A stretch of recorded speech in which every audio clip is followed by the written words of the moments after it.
guys, kilala nyo ba itong gulay na ito? Naku, napakasarap na ito guys.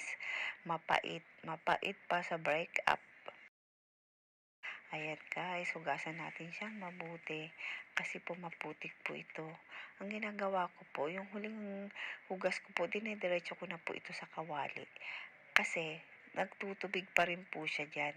Diyan ko na po siya lulutuin. Hindi ko na po siya dinadagdagan ng tubig. Ayan, sinalang ko na po siya dyan. Tapos isang kulo lang po. Hanguin na po natin kasi mabilis po siya malanta.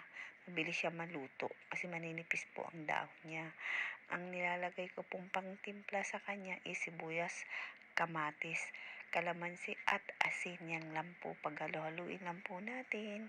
Tapos ilagay na po natin sa ibabaw ng ating gulay na papait or saikan. Ayan, masarap po ito. May partner na piniritong isda or inihaw na isda. Kahit anong isda po, masarap po ito kapartner ba sa prito at ihaw.